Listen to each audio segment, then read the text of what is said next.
This is a subframe for a 1986 Shelby Daytona Turbo Z. We're gonna paint it. We're gonna put some A-arms on it, maybe do some ball joints in said A-arms. I think I've got some. And get her ready to go back on, throw a steering rack on it. Let's get to it. The old subframe, if you guys remember, she's pretty mangled up. It's not usable at this point, so we got ourselves a new one. We're gonna clean that up, paint it, swap these A-arms over, maybe do some ball joints, because these ball joints are pretty well toast. And then get this thing ready to go on, throw the steering rack on it, and should be ready to go on. Still have not found a fabricator. If you guys have not been following along on this build, click up here and start, and then click down there to subscribe, or click up there first, down here first, whatever you want to do. Follow along with the build because it's cool. We're going to be using oven cleaner because dollar for dollar, that is the best degreaser you can buy. Pro tip there. And we're going to be using the old DE 1634 low gloss. I swear this stuff, I was using it before Vice Grip made it cool. Swear to you. Probably going to be doing some off-camera maintenance on the old second gen today because there's a chance that we're gonna have to tow something very cool home next weekend. It's not a Roadrunner, but it's close. And I am recently fresh out of 3/4 tons. So let's tow it with a gutless 318 with big tires, a lift, no sway bar, and 355 rear end gears. That's gonna be awesome. So stay tuned for a video on that adventure. Hopefully.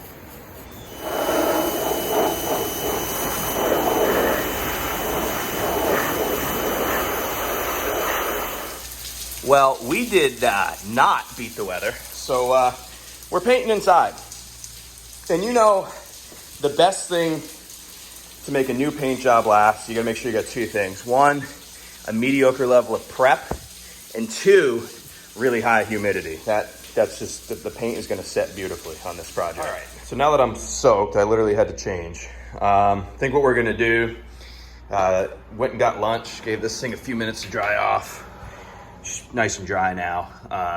I think we're gonna throw a coat of paint on this, and then while that coat is setting, we'll start working on the control arms, throw another coat on, work on the control arms some more, go back and forth. So, the unfortunate thing is I don't think we're gonna be able to reuse these bushings.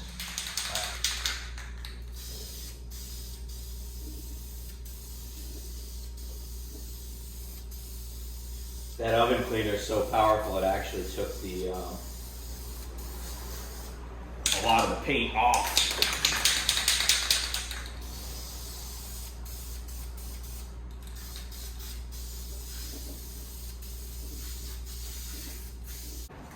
We'll hit these guys too. These are the guards for the inner tie rod end where it meets the rubber boot of the steering rack.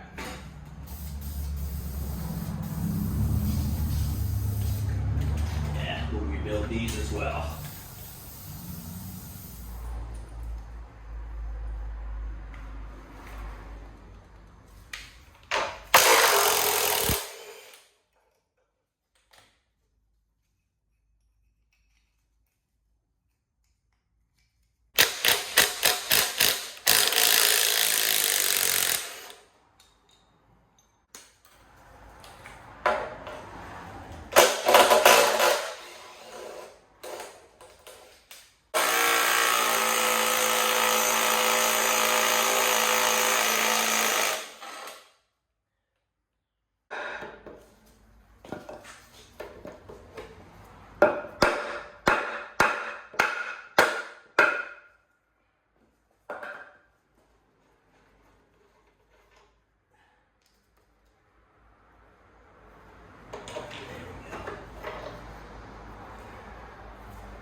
gonna have to clean that up a little bit with the cheek poker.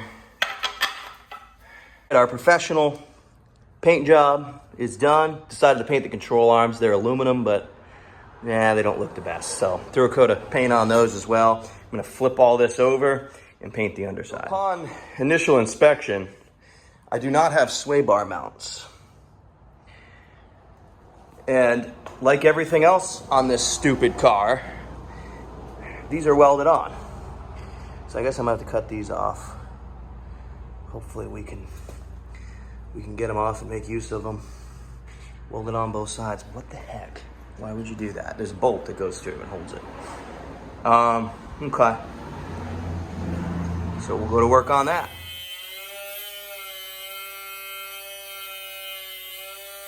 All right, 415 million hours later, I got these things cut out of here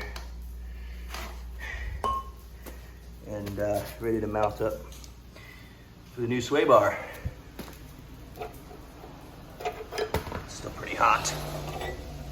Yeah, so whoever owned this car previous needed to have a welder taken away from him. If you guys have been following along, you know just the number of things he welded. That's like, why? These things bolt on. Why are they welded? So anyway, we're gonna paint the underside of this now that we're 2 million hours later than we should be, and continue along.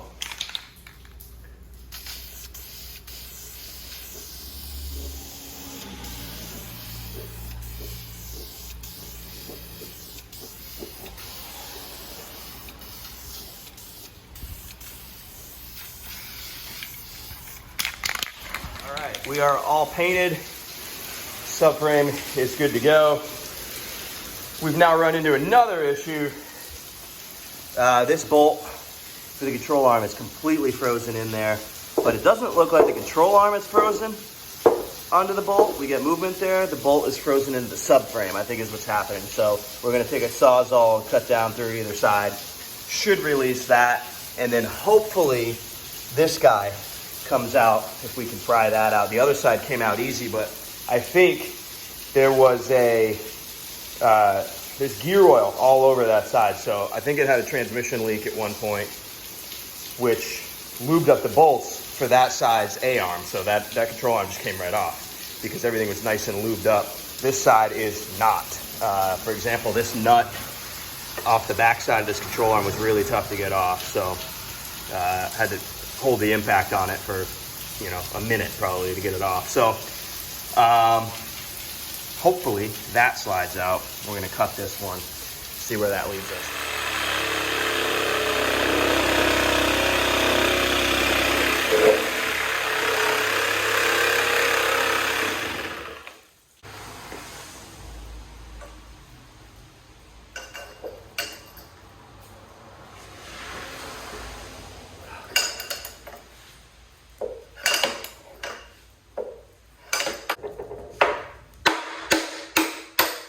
There she goes. Excellent.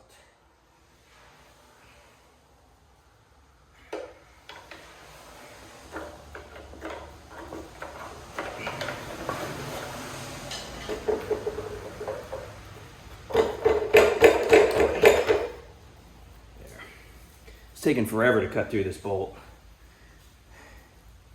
So decided to throw a breaker bar on it, see if we could break it free. We did. I've got an extra set of bolts over there, so this one has been compromised because I cut a slot into it, but it's okay because we got others.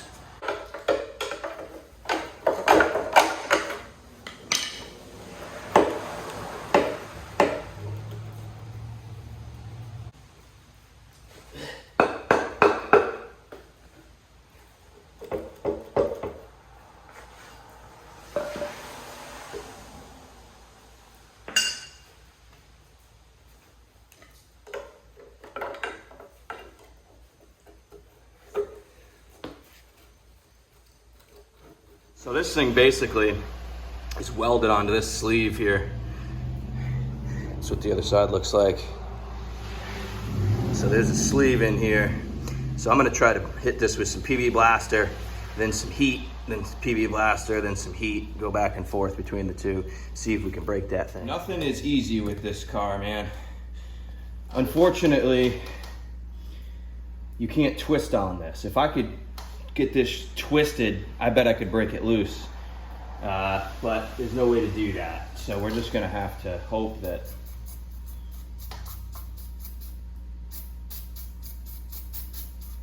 we get some juice into it. And then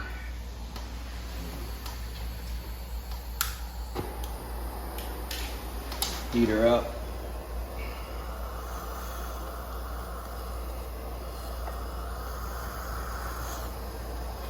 Catch this rubber bushing on fire while we're doing it.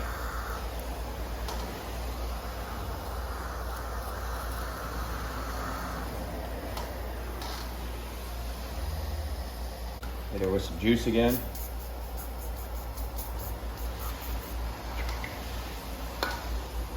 Back to the heat.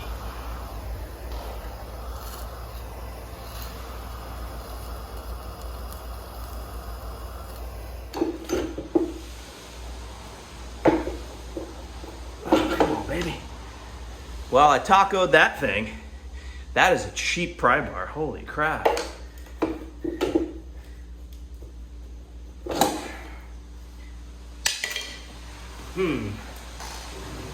Well, nothing's working. Looks like we're buying a control arm. They're only like 50, 60 bucks. So I wonder if we just get both. That'll give us our new ball joints. I think I might have bought ball joints already, but if we can just have them, it's probably worth the 50 bucks just to get rid of the headache of changing it. So it'll come with a new bushing, come with a new ball joint, and they're like 50 bucks, and they're already painted black. I am gonna say let's just order both of them. So wasted all that paint for no reason, and I wasted all that effort pulling the control arm off the other side. So a little bit frustrating, but sway bar came off okay, which is good because that's unobtainium. I think we're good. I think that's what we're gonna do. We're gonna order some new control arms. We can put this piece of crap in the trash where it belongs. Well, it's been a few days. We got us some new control arms. What do we got for a magnet here? A Volvo station wagon? Okay, well that might be the lamest one I've had yet. As lame as it is, I guess it still counts. She's still got to go up. Oh, can't see that till the next video. Little FYI here, Dorman control arms apparently don't come with this inner washer that's molded to the control arm itself. Thankfully, I have some that I can use. It's these little dishwashers. So, if you go to buy these, keep in mind, you have to have extras of these washers. All right. Clean up the threads and these old bolts.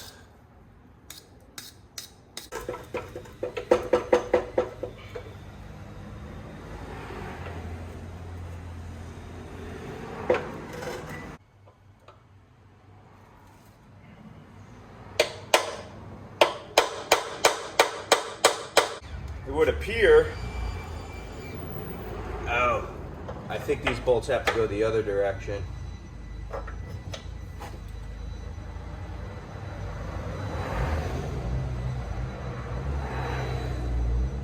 Yeah, they do. This tapered, this end kind of tapers too fat to fit in this side, so bolts have to go the other way. After approximately 17 and a half years of battle, control arms are on. It is way easier to do that when it's mounted to the car. When you try to manipulate the control arms, get everything to line up when they're on the subframe, it's hard. They walk around on you. So, sway bar is up next. So, we've got our cups that we had to cut off the old subframe in place.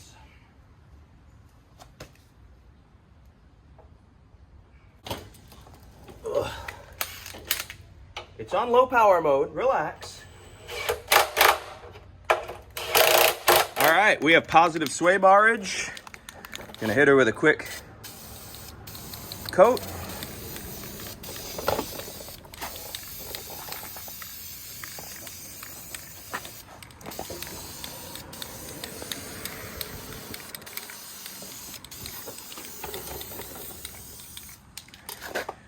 Beautiful. Let that dry. We'll flip it over. We'll throw the steering rack on. Look at that beautiful thing. Can't remember if I bought outer tie rods. I kind of expected this to come with them. Doesn't appear that it did, so I may need to buy outer tie rods. Gonna need to change this guy here. It's like just a roll pin to punch out. Okay.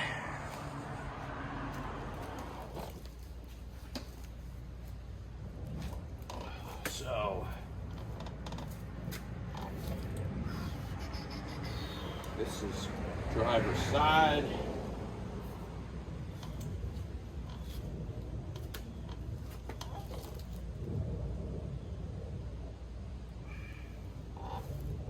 Okay.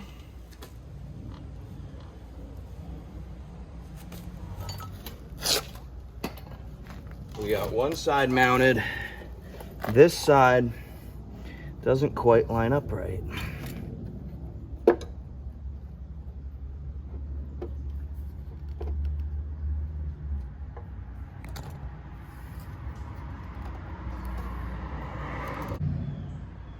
What if we try flipping it the other way?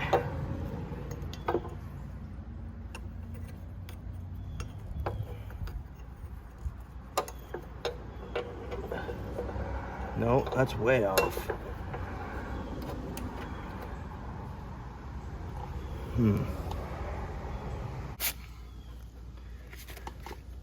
What if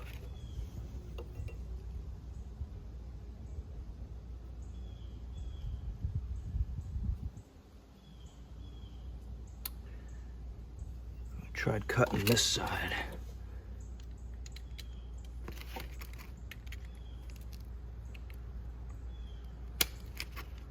All right, she's good. I just basically cut my own notch in here, put a little piece of rubber underneath from where I cut, and she's mounted up. Pop the roll pin off of this, and transferring it over here to the new rack. Gonna throw the roll pin back in, and then we'll put the guards on.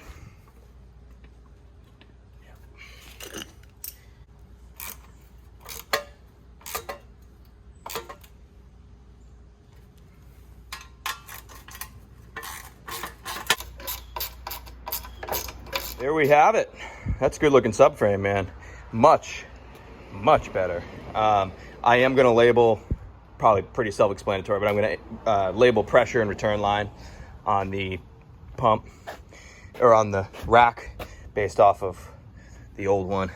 This is the return here. That's the high pressure line. So I'm just gonna mark a P and R here, and this job will be complete. It'll be ready to mount up once we find a fabricator. All right, success. That does it for this one, guys. Thumbs up the video, comment, subscribe, all that good stuff. We'll see you on the next one.